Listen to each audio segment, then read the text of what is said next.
Hey, good evening, everyone. Thanks for joining us for another episode of Reawaken Your Brilliance. I'm honored that you've decided to spend your Wednesday evening with us. So I was thinking this week about my nieces and nephew. I am really blessed. I just think they are the best kids ever. And my 5-year-old nephew, Max, has the best attitude towards life than anyone I know. Everything for Max is the best. It's the best Christmas. It's the best trip. It's the best day. But how great is that at 5 years old, Max already has a wonderful attitude that everything is the best. And so if you were to have the attitude that everything was the best day, the best trip, the best Christmas, how would that change your life? So I'd encourage you to see if you can be like Max, maybe tonight, maybe early tomorrow, maybe later in the week. But how can you be like Max and have the best day ever? I'm going to tell you about tonight's guest. Pat Donohue is a biodynamic craniosacral therapist and nationally certified therapeutic massage and bodywork therapist in private practice since 1991. Her warmth and humor emanate from the stillness and compassion forged from her own life experience. Her client-centered approach supports safety and trust within the therapeutic relationship. Having found the value of craniosacral therapy and therapeutic massage in her own life, Pat feels inspired to make these therapies available to others. Pat is a supervision provider for bodywork therapists. Pat is a nationally and internationally approved educator. She has served as the board vice president and ethics committee chair of the Biodynamic Craniosacral Therapy Association of North America and has worked on the hearing panel for the American Polarity Therapy Association Ethics Committee. In addition to teaching her own courses, Pat has worked as a teaching assistant in foundation and advanced courses in biodynamic craniosacral therapy. We're not getting out. I don't hear any sound going out. You may have to start again. Welcome, Pat. Wait a second. Hello. I mean, it's Pat, there's something going on with the sound. Okay. Do I need to mute that? It's muted. actually not getting out, period. Hi, everyone. We're just having some technical difficulties. Everything is fine. It looks like it's going out, but it's not. Is the internet down? No? So, Okay. Do I need to refresh, Julie?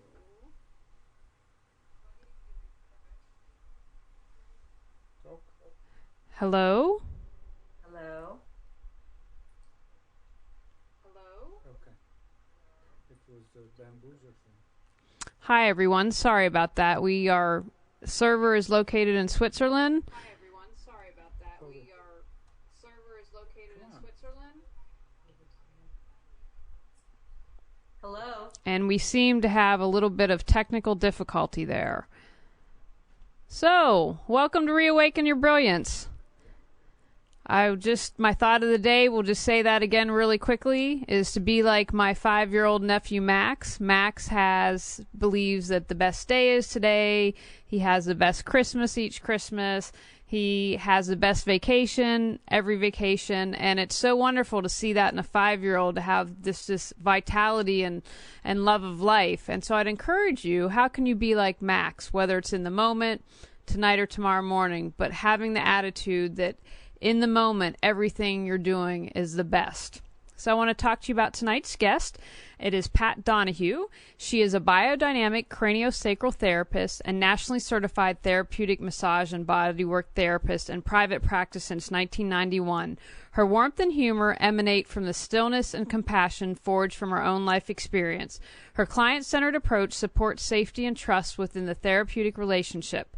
Having found the value of craniosacral therapy and therapeutic massage in her own life, Pat feels inspired to make these therapies available to others. She is a supervision provider for bodywork therapists. She is a nationally and internationally approved educator. She has served as the board vice president and ethics committee chair of the Biodynamic Craniosacral Therapy Association of North America. She has also worked on the hearing panel for the American Polarity Therapy Association Ethics Committee. In addition to teaching her own courses, Pat has worked as a teaching assistant in foundation and advanced courses in biodynamic craniosacral therapy. Welcome, Pat. Hello. Sorry about the earlier technical difficulties, but let's get started. So tell people, I had posted about this on Facebook and Twitter, and people want to know, what exactly is biodynamic craniosacral therapy? Well, that is the million-dollar question, Julie. It is practiced and described in many different ways. But there are two basic components of craniosacral therapy: that life expresses itself as motion, and there is a very clear relationship between motion and health.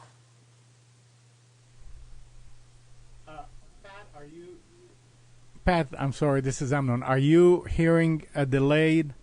Yes. You need to turn that volume back down, the one right at the bottom right of the video. It says more, and right next to it there's a speaker. Do you see that? Right. Lower that volume all the way down. It is. Okay, now you should be hearing it without delay. Go ahead. Pat, do you hear this without delay? No, I hear it. I see it and hear it on delay. I think we need Alex there. Well, you know what, everyone? I remind you, if you have a question for Pat, you can chat it in. Oh, we have a question. Okay, hi, we have a caller.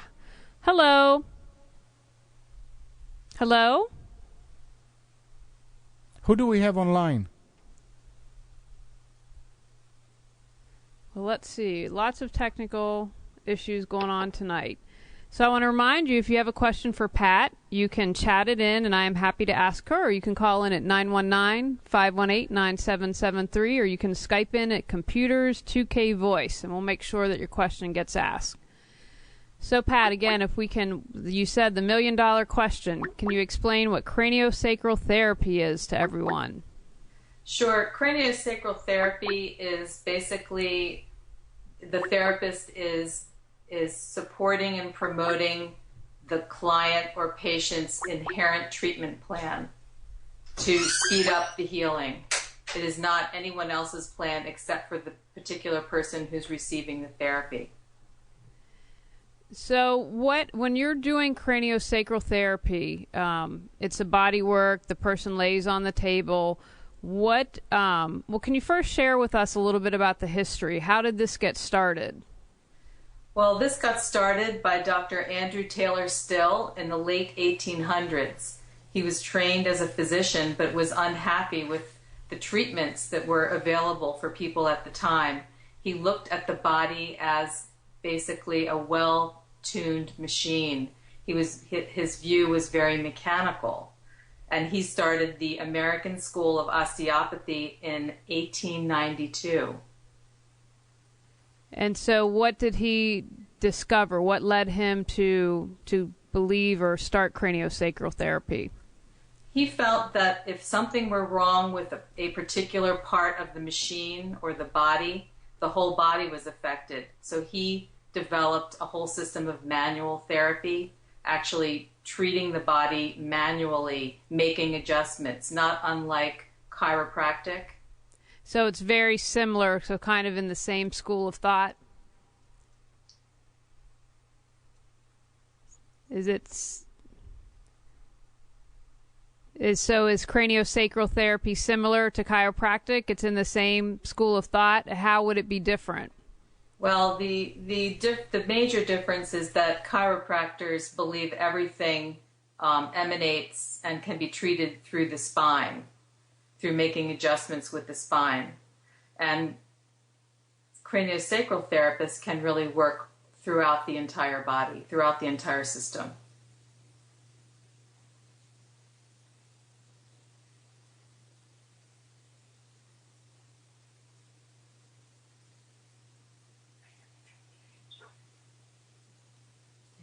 Darla, how are you? Oh, hi. What's your question for Pat? Thanks for calling in. Yeah, I don't have a question right now. I was just calling in to listen. Okay, sorry about that. Okay, well, if you, Amnon, you want to... Darla, to listen to the show, you just listen on the website. The phone is for people who want to ask questions. Oh, okay. Okay, I'll watch the show first then. Thank you. So what is the breath of life in craniosacral therapy? That, Julie, would be the life force, the chi, the thing that is on board that is the difference between a live body and a dead body. And so that's really all it is. It doesn't relate to craniosacral therapy somehow? Well, we do use the term breath of life, that we are being breathed. That movement starts at the moment of conception and ends slightly after death. That craniosacral motion, if we are healthy, continues throughout our entire life. So can you talk about that motion? What is a craniosacral motion? And there are different levels or speeds of this motion. That is the thing that a craniosacral therapist would tune into while sitting at the table with the patient. When a patient first comes in, that may be very rapid, and as the session moves along, that generally tends to slow. And so if the motion is rapid, does that mean that someone's experiencing a lot of stress, or that is the goal to have a slow craniosacral movement? Well, really, all movements are going on all the time. It's like channels or stations on a radio. It depends on which one you tune into. Those quicker rates are basically an artifact of our culture. That would be the most prominent one when someone would come in from their daily life and lie down on the table. But with work, one is able to tune into those slower rhythms, which tend to be more resourcing to the system. And so then at any point, is having a quicker rhythm good? Or is the goal to always be kind of in that more relaxed rhythm? Well, I think the goal is to be able to be aware of all levels, all rhythms, that we're not caught in the most superficial one or the quickest one, if you will. And then when you talk about the craniosacral motion, does it begin in the head? Actually, the mechanics of this is very much in the center of the head, where the sphenoid bone sits on top of the occiput. It's basically the very center of the cranium, and that is where the movement originates. What can you tell us about, as I was doing research for this, what is the essential ordering principle? Well, that would be at the moment of conception, every cell we have, just like has our DNA, our blueprint. The essential ordering principle would be that ideal version of ourselves, each embryo, which develops into each person. And the hopefulness of craniosacral therapy is that we can connect with that, even with an adult with a particular pattern on board that's not comfortable or causing pain. That ordering principle or ideal blueprint is always present. So then when you're working with someone in a session, then your goal is to always try to get back to that? That is a very resourcing place. Yes, that's a very good point. So why don't you talk about if someone were to come in and to have a session with you, they lie down on the table, and why don't you talk us through that and what you would do? Someone comes in, there is an intake, that person lies down on the table, fully clothed, propped up with pillows perhaps to be comfortable, and I settle myself by the side of the table to reach that neutral place and then make very subtle contact, let the patient know when I'm going to make contact. The session typically lasts for about 40 to 50 minutes. I might hold the cranium, place a hand underneath the sacrum, hold the feet, and from these vantage points I can basically connect with the system and feel what's moving well and what might not be moving well. And so is there a reason why the cranium, the feet, I believe parts of the back when I did a session with you. Is there a reason that these are the points that you touch? Yes, aside from it being the convention of the therapy as it's been handed down through the years, it ups the possibility of the therapist being able to feel the bones, the movement of the bones, the rhythm of these craniosacral motions, and how well or how poorly things are relating to each other in the system. So when you are feeling that, do you feel like an energy? Because when I did the session with you, I mean, it was an extremely light touch. So if anyone's used to doing massage therapy or anything of that nature, they might be surprised because it almost felt like your hands were barely on me. So are you feeling like the pulse of the rhythm? How can you tell that if something's out of place? Well, each organ, each muscle, each joint has its own inherent motion or rhythm, and then there are all the relationships with these systems of the body. So I want to remind everyone, if you have a question for Pat, you can chat it on the chat, and I will ask her. Or you can call us in with questions at 919-518-9773. Or I know we have people listening across the country, and you can Skype in at Computers 2K Voice. So tell us a little bit about what an inertial patterning is. That would be the description of something that's basically lodged in the body. It's not moving anywhere. It might be force from a car accident that has landed in the tissue, in the muscles, and is causing pain or discomfort. And so then by doing a session with you, you would be able to change that and to release that? Actually, who releases that is the person themselves.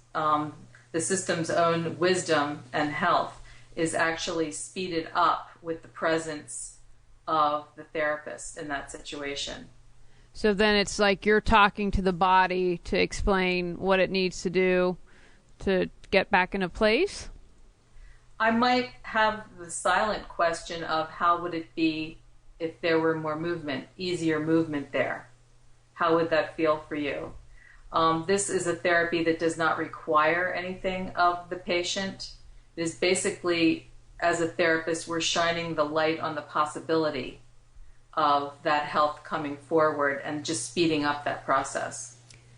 Because it's such a gentle touch, I would think that this would be a good therapy for someone that's been injured who maybe couldn't tolerate much touch. Can you talk about the types of people that you treat or the type of injuries that you treat that might help people who are thinking that this might be a healing modality for them? Sure. I mean, obviously it's wonderful for people who are elderly. It's wonderful for babies. It's wonderful for everybody in between. It is not a therapy that's invasive and can be applied even when someone is very, very, very ill. In the hospital or even close to death. So you mentioned, so for instance, if someone was in a car accident, how would craniosacral therapy benefit them?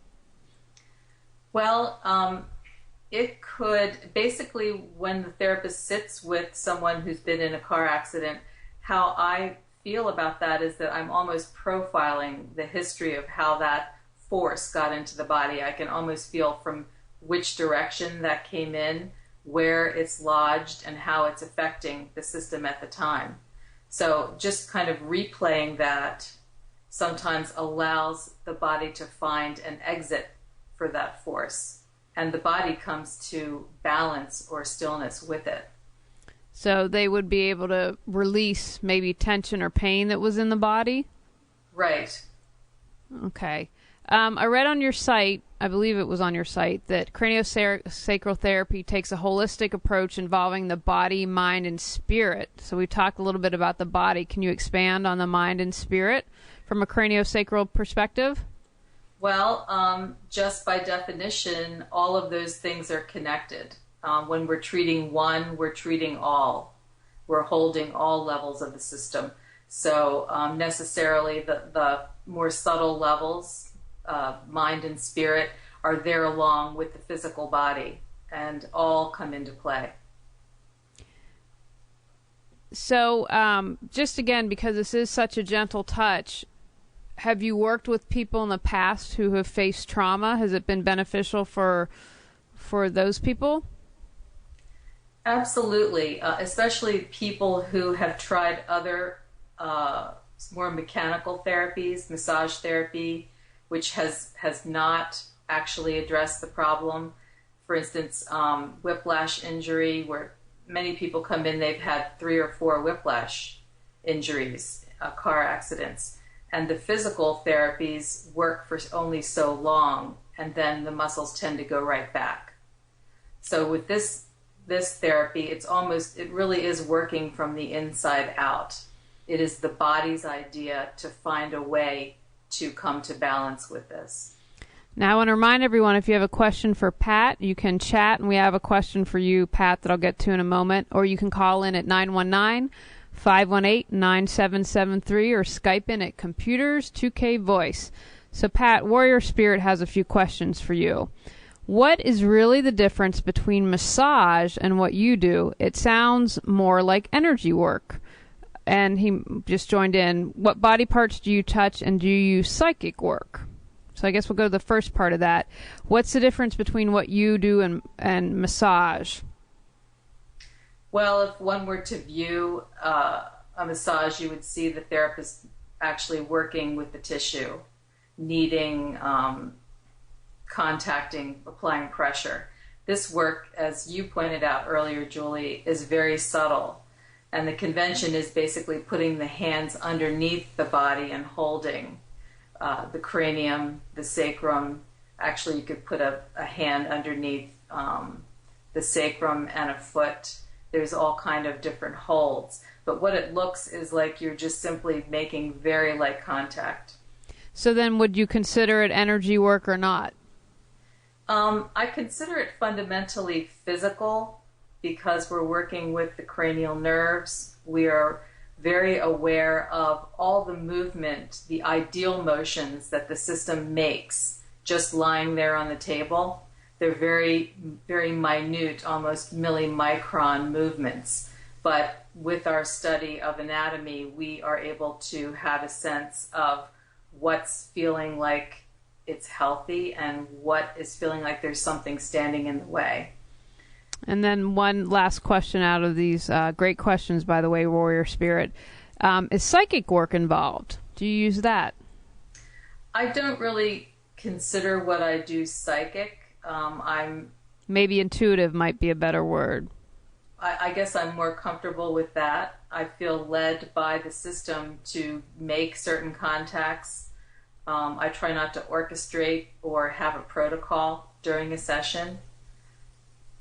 When I did the session with you, and when we had some people post some comments on Facebook this week, I was amazed at how relaxing it was. I mean, I definitely felt very relaxed, and I wanted to bring up a couple times so maybe if people were to see you, they would understand. So I flinched a few times, even though I was deeply relaxed. Can you explain what the body was doing in those moments? Right. You might describe them as flinches. I found them, how I describe that is the body hitting little edges. So the body just basically allowing things to unfurl, and there might be a slight hard edge there that the body all of a sudden comes up against. And that's very, very common. So when you say hard edge, so does that mean that it's what I would call stuck energy? I'm just trying to explain it a little better for people right. who might not understand what hard edge means. Okay. Basically, there is shifting going on there for you or for the person on the table, and that shifting may have met its edge, its limit of how far the change can be.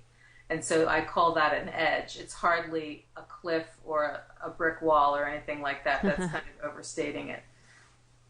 And so if someone were to do several sessions, then I'm assuming that the edges would expand, or they would be able to go a little deeper each time and maybe push through that or get to another layer. Yeah, each session is different, and you might have a very arduous session one time where you're hitting all your edges, it seems like, and it's almost like mechanical lockstep movements in the body. Another session may feel very euphoric, very floaty, as some people would say, very different. When I lived in Los Angeles, I saw a chiropractor, and they had a machine, this was 5, 6, 7 years ago, that they said mimicked the craniosacral movement. Have you ever seen those, experienced those, and what are your thoughts about that? Actually, I have not seen those or experienced those. I'd be interested to see what that's called. It was, you would lie on the table, and then a roller, what I would call a roller, would go up your entire body and go down, so it was like a continual movement.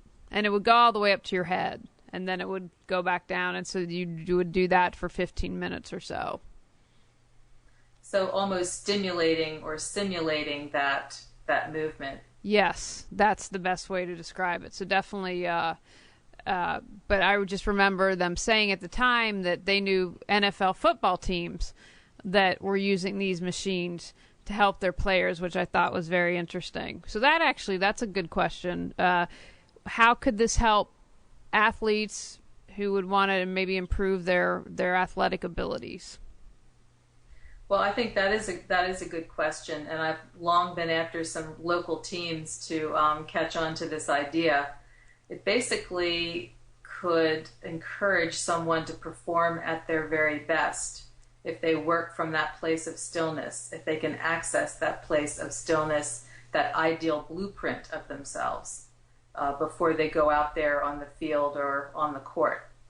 So when you say ideal blueprint, I know we touched on this earlier, do you mean cells working at 100% capacity because everything's in perfect alignment? Can you elaborate on that a little bit?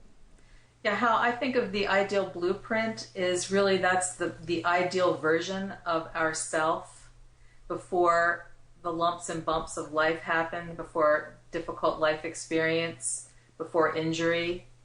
That's before all of that is overlaid on the system. So we do have this blueprint. It may feel very buried at times somewhere within our system, but if that's on the forefront, that's where we're coming from. Imagine performing at your best. So you'd mentioned earlier, which I never thought of, that you could do craniosacral therapy on babies. Now, would you want to do that? Would that help with recovering from the trauma of birth? Or I just never thought about, I guess, babies for a lot of healing, to be quite honest. So why would someone maybe who had a baby want to have them have a craniosacral session? Well, osteopaths believe if there was an osteopath at the birth of every child who made adjustments with the cranium, that we would not even ever have to wear corrective lenses because our eyes, our orbits would be without the trauma of coming through the birth canal. And basically, it's compression that causes us to see or not see well. Oh, okay. That's good to know. We have another question for you, Pat, from Flower Child. Is the ideal blueprint physical, emotional, and mental, or just the body? Wow, that's a good question. I believe it is all of the above. The ideal blueprint, because it is basically our instructions as our cells are being laid down as we form in utero. It's got to be physical. The emotional component is along there too, and also mental. So it includes, once again, there's no line between these levels of the system. So I would say it's all inclusive. All right. Thank you, Flower Child. Excellent question. I want to remind you I'm monitoring the chat room if you have a question for Pat, or you can call in at 919-518-9773 or Skype in at Computers 2K Voice. So can you talk a little bit about the cranial rhythmic impulse mid-tide and long tide? Well, those would be the different rates that we had talked earlier of the craniosacral rhythm. The mid-tide being obviously somewhere in the middle, and the mid-tide takes anywhere from 30 seconds or a little bit longer to go from top to bottom in the system, head to toe. The long tide would take 90 seconds for a full turnaround. So then are we constantly having these rhythms throughout the entire day? So 90 seconds, then I've gone through one of these rhythms? Right. All of these are going all the time. If we happen to live in the quickest rhythm, it's called the craniorhythmic impulse, the CRI, don't ask me why, then we might be a little bit looking like we've had a lot of caffeine. If that's where we tend to live, it's like breathing shallowly, not using our entire capacity. Great analogy. That was helpful. So we have a question from Darla. Does the therapy only help injury? What about illness? If someone had an illness, say fibromyalgia, chronic fatigue, Lyme disease, etc., does this therapy only help symptoms, or could it help your body actually improve the immune system to fight an illness? Thanks. That's an excellent question, Darla. Yeah, Darla, thanks for calling in. I think you answered your own question there at the end.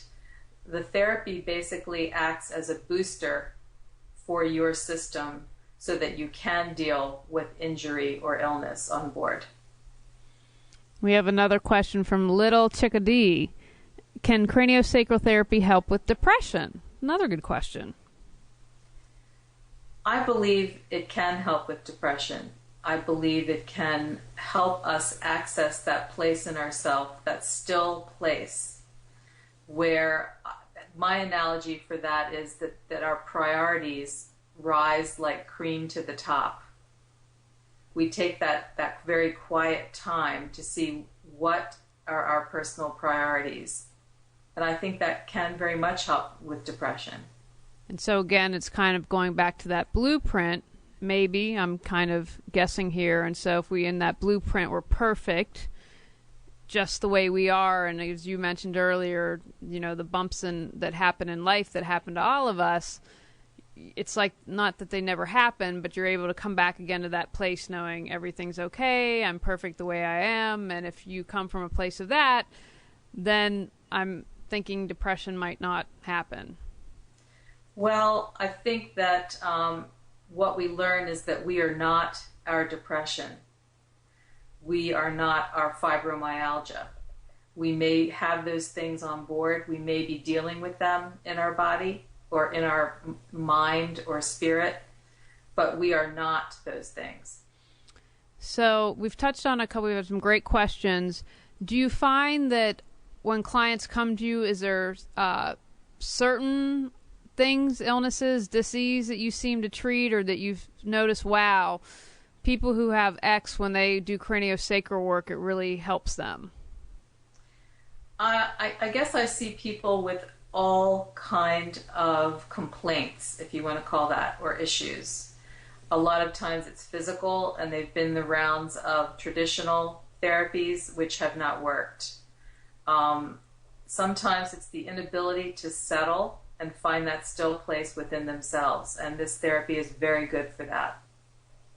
And so it's kind of, would you consider craniosacral similar to meditation then? It is almost an assisted or witnessed meditation. And so what do you mean by that? That the person is not doing that alone, that there is a therapist there to facilitate that, to create the container for that to happen, to go into a meditative state. And being a witness to it only enhances it for the client. So would you be able to share a success story or two of patients that came to you? For instance, you said people who maybe tried other therapies and they were unsuccessful. Again, I'm just trying to, if people are out there listening and thinking, wow, this might be something I'm interested in, it's soft touch, and if I can get some results, maybe if they heard some concrete examples, then that would be able to say, hey, you know what, this might work for me. Sure. A young child comes to mind when you asked about babies before. This young man had a rather traumatic birth. I forget all the details. I was not in on that. But at 1 year of age, he was also premature. So he was a little bit delayed in some skills. At 1 year of age, he fell quite a distance on his head from a stairway.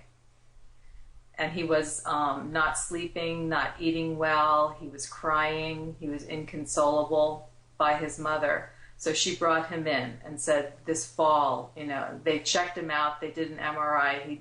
Nothing was broken or severely injured. So I worked with mother and child, because even at age 1, you're working with them in tandem. They were both on the table.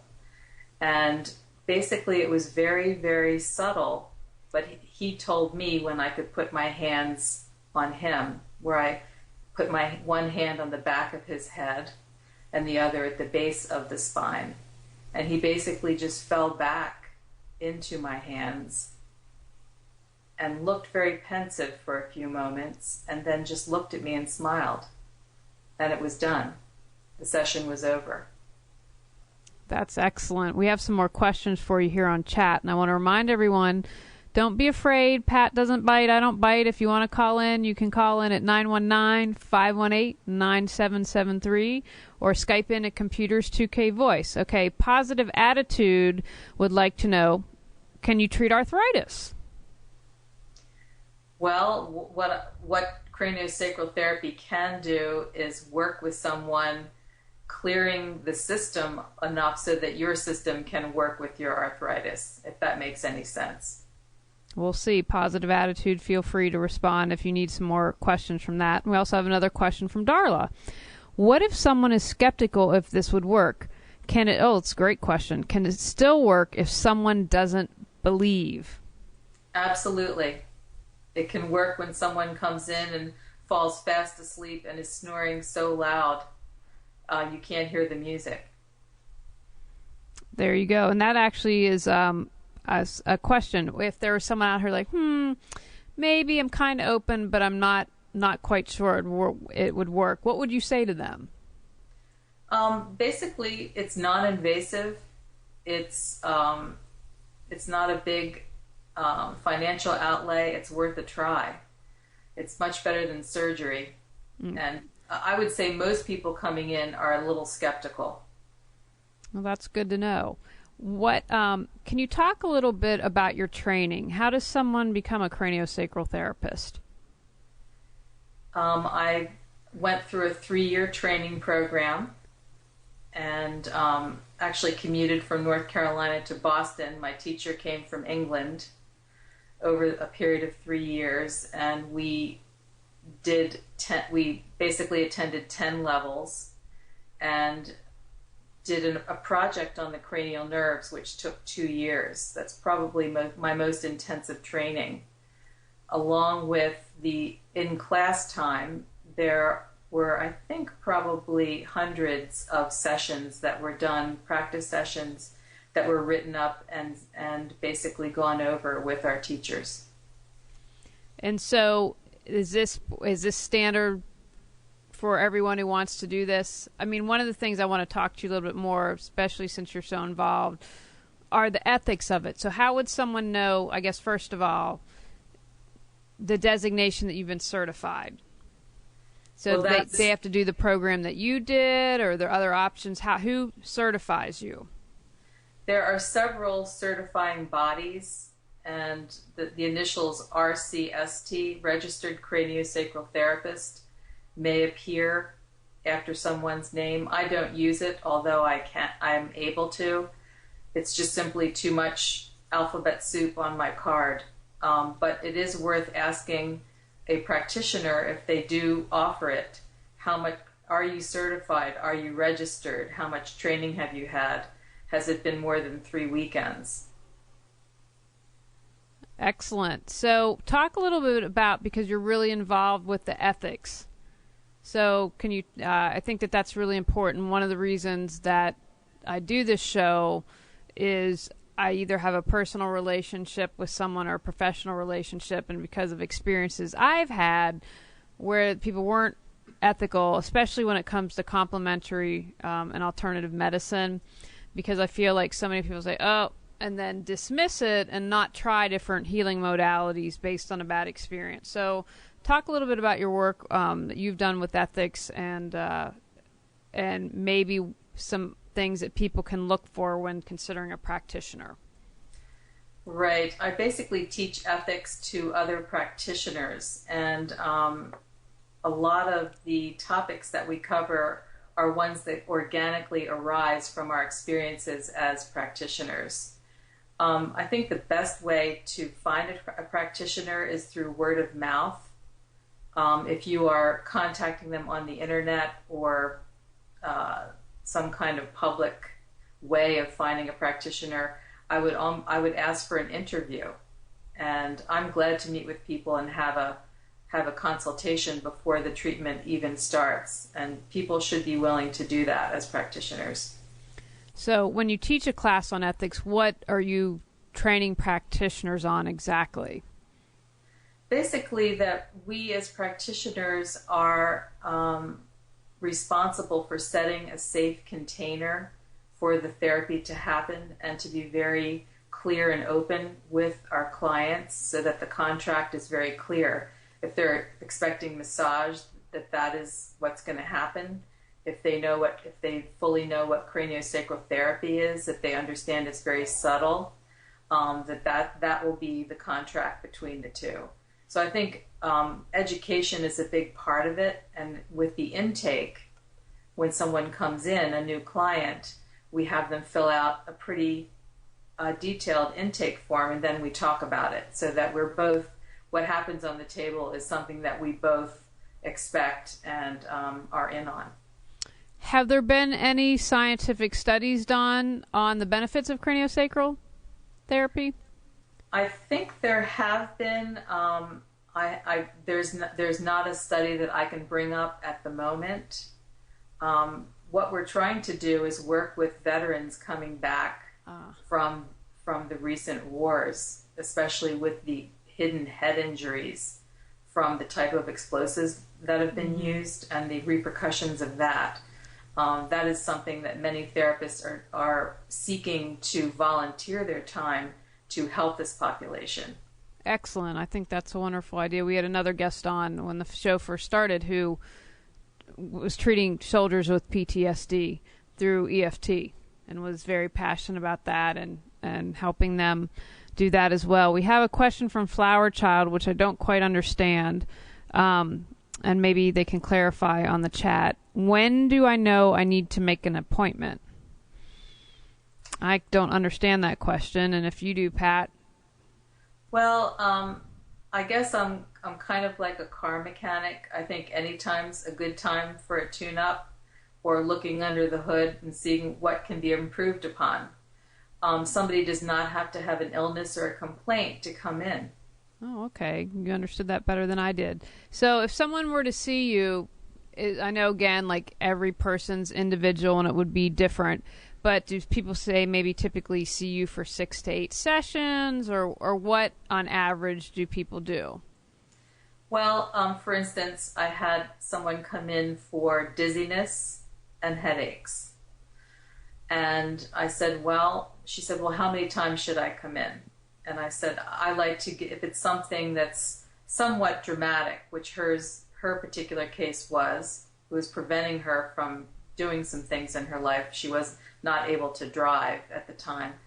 Let's give it 3 sessions in pretty close proximity, say 1 every week or 1 every 2 weeks in a set of 3, and see how it goes.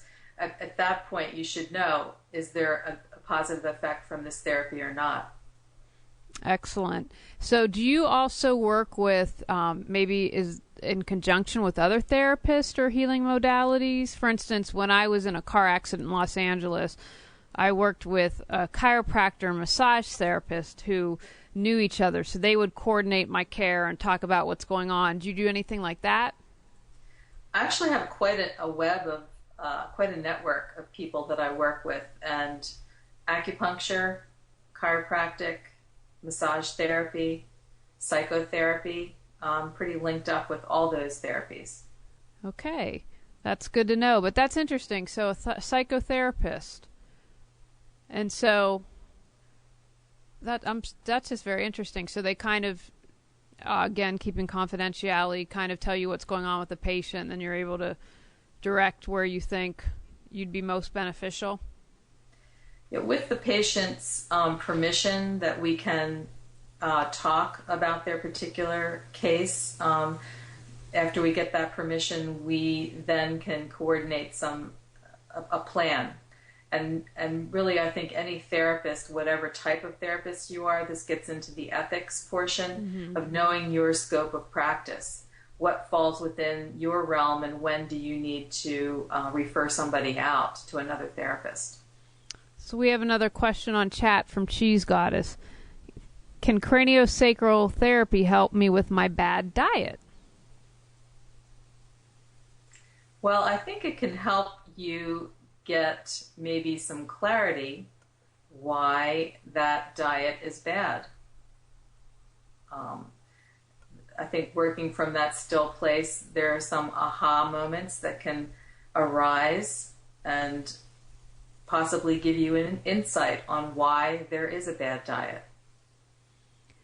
So when you do a session, you know, when we did it, and you've mentioned this, you held the cranial underneath my back and the feet area. Do you sometimes just do a session when it's only cradling the head?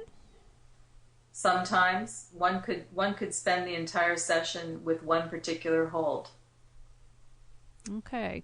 I want to remind everyone, if you have questions, you can call in. We're quiet on the phone tonight, 919-518-9773, or you can Skype in at Computers 2K Voice. We've had some excellent questions tonight, though. We have another question from D. Worko. I look at craniosacral therapy as a modality that really addresses issues of stress, inflammation, and overwhelm that are so prevalent in our culture, and help to really down-regulate the nervous system. Oh, it's interesting. What are your thoughts on that, Pat? Well, this is probably a therapist from the languaging, and I would totally agree. My last client of the day came in and said, everybody's so crazy. Everybody's running around so fast. Nobody has time for anything. What she means, or he, by down-regulate, is to get from that quickest rate, that rhythm that's the quickest, and be resourced in the longer tides or rhythms. I think that I was reading on a blog today, someone who was a Twitter expert, and they were talking about how Twitter is a great tool when you're attending a lecture to get information out. And I wrote, but we can't multitask. It's been proven. And if I'm there in a lecture to learn something, if I'm tweeting, how am I going to retain what I've learned? It just, to me, really kind of hit home the insanity that that DeWorko was talking about, that it just is, when do we step back? When do we say enough is enough and not go crazy, especially with smartphones and iPads, everything that we have out there. So I want to remind everyone, and we have a hello to you from Donna, Pat. If you have a question, you can chat, or you can call in at 919-518-9773 or Skype Computers 2K Voice. So, Pat, if someone wanted to learn more just about craniosacral therapy, is there a website that they could check out? Well, on my website, I list all the courses that I teach locally, and there'll be 16 of them this year. They're not all up there yet, but there is a website, craniosacraltherapy.org, which lists teachers in various areas of the country and some ongoing courses. So is craniosacral therapy regulated by any body here in the U.S.? It's state by state. It's Okay. considered touch therapy in some states and regulated by the massage board, usually. And in some states, therapists do not need to be licensed through that agency. So nationally, no. So, Pat, for the listeners, because we have people all over the world listening, let them know you are based here in Raleigh, North Carolina. But Right. that you do travel to teach. Do you teach classes here, or do you travel to teach classes anywhere else? Actually, I've been asked to travel to D.C. this spring for a symposium for polarity and craniosacral therapy. And I will be teaching out in Oregon in early November, craniosacral therapy course. Excellent. So people will have access to you all over the country. So, Pat, a couple questions that I like to ask people, and I want to remind you we still have some time left. You can chat a question to Pat or call in at 919-518-9773 or Skype Computers 2K Voice. You know, a lot of people, someone out there might be listening and just be depressed or not very sad or in a not really good state. So what advice would you give to someone that's struggling? In terms of craniosacral therapy, In terms of that, or just, you know, I believe you're a healer, and so there's a lot of wisdom that goes along with that, and you've been doing that for a while. So if someone came to you and said, look, Pat, I'm really having a tough time, what words of wisdom would you give to them? well, I think one thing that I mentioned earlier, that we are not our disease or our state of mind. We have that on board, certainly if it's depression or an illness or some kind of pain, and that there is that ideal version of ourselves right there within ourselves that is accessible. Craniosacral therapy can help. I think there are many other modalities that can help too. It's not the only way in. Is there something maybe I don't know if this would be possible because of all your training, but is there a demonstration or is there a point that you could show people right now? Say if they got a headache, there was something that they could maybe press on the back of their head that might help, or is there anything we talked about kind of the rat race and running around, something that people could do just if they needed a quick fix or something? It might not be possible, but I just thought I'd ask. Yeah, I think it's very possible, Julie. I like the hold where we put one hand at the base of our skull, wrapping around our neck, and the other hand really at the base of our spine, on our sacrum.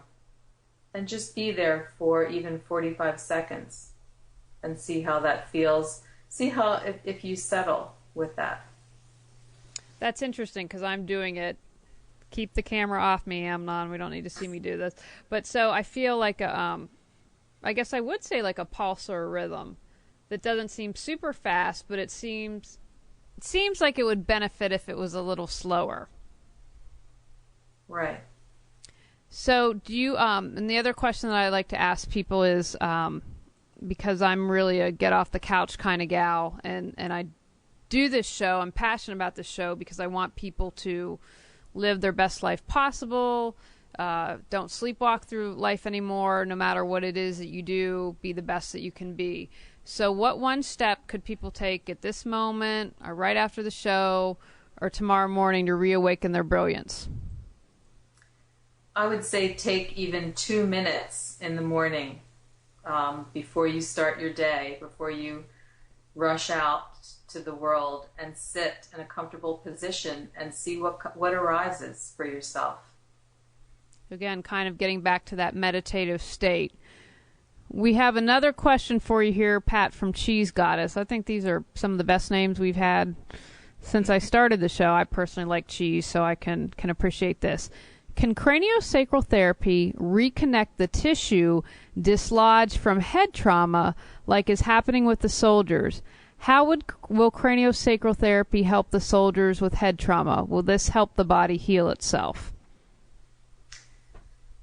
I feel that with this scrambled nature that this caller describes, I get the picture. The way into that, the disconnected tissue or the trauma, the way into that is to find that place of stillness, which is right in the midst of that. and work from there. And that's the value of craniosacral therapy. So would it reconnect the tissue? But when you're doing that, is that to... I cannot make a claim that it's going to reconnect tissue, but I think it can help the body come to balance with the challenges on board. So Pat, you mentioned a couple classes. Do you have any classes or anything else coming up that you'd like to share with everyone? Sure. I have 5 different clinics happening starting February 19th, every 8 weeks for practitioners on Sunday afternoons, where it's a give and receive. Each one has a particular theme. I have 2 and 3 day courses, even for non-practitioners, people who want to learn more about craniosacral therapy, the basics. And I have some practitioner presence courses, so 2 day courses helping practitioners with setting the container and honing their skills at being present during a session.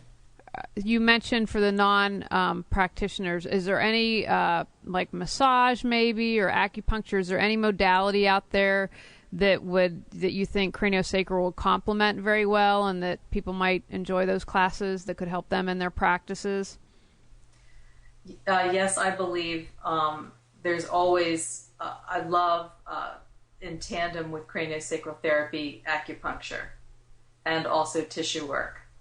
Okay, excellent. So if you're out there and do that, that might be a good thing for you to check out.